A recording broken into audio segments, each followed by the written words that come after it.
Perimenopause is actually just a single day in a woman's life, the day where she hasn't had a period for 12 months. But the whole time around menopause, known as perimenopause, is a time of significant hormone flux. So our hormones are changing really quite dramatically. Every single tissue of the human body has hormone receptors on it. All of them respond to estrogen and progesterone in our body and testosterone.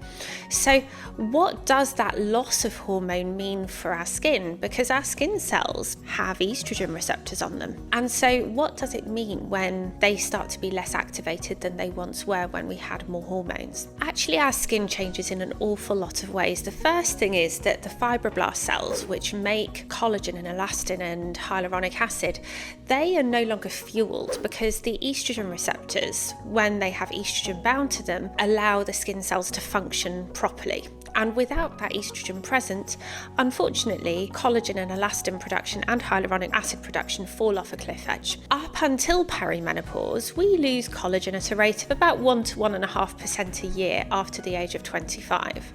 When we hit perimenopause, we lose 30% of our remaining collagen within the first 5 years of that process. And that is because there's no estrogen to bind to the estrogen receptors to fuel the engine of those fibroblast cells. So that's one thing that's really important and contributes to the skin becoming more lax and increased fine lines and wrinkles. Another thing that people really notice is that the skin becomes more dry. The skin barrier becomes more compromised. You might find that you're more dry and flaky than you used to be, that you react more easily to products, and that's because we tend to have a lot less lipids in our skin. It becomes just much harder to keep hydration in. So it's quite important to think about using a lipid-rich cream in perimenopause years to help lock that moisture in, particularly overnight. Now, for some women, unfortunately, they find that their skin starts to behave as though they're a teenager again, and they start to get breakouts. And that is because although testosterone is dropping, it can be that the androgens, the more male hormones traditionally, become a little bit more dominant. So you might have a bit more of those without having enough estrogen to offset them.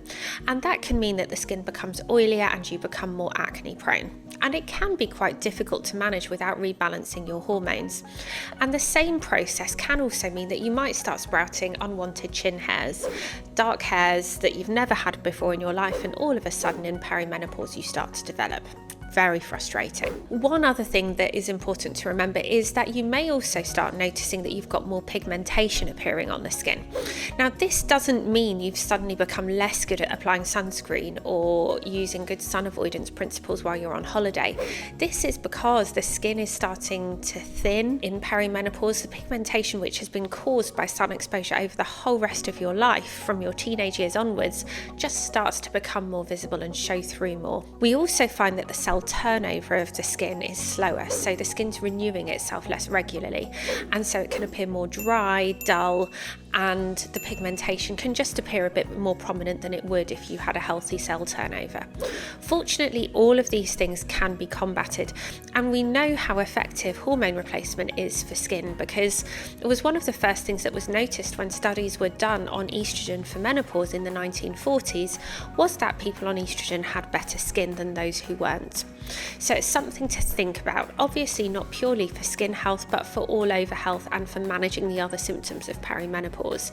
But even with good skincare treatments, a few tweaks in your regime, and potentially some professional treatments which act as your skin personal trainer, we can achieve some really good results for perimenopausal skin. One thing I would always urge is that if your skin becomes very reactive or you start to develop extreme dryness to it and sensitivity, it's also a time where you might develop a new proper medical skin condition. Rosacea is quite common in perimenopause, as acne can be, and it's important to recognise those and not just think that they're normal hormonal changes, but they may need real medical intervention to get on top of, and that's something that's important to remember. If this content has been useful for you, please give it a thumbs up or send me a little message below, and please do subscribe if you'd like to see more content like this.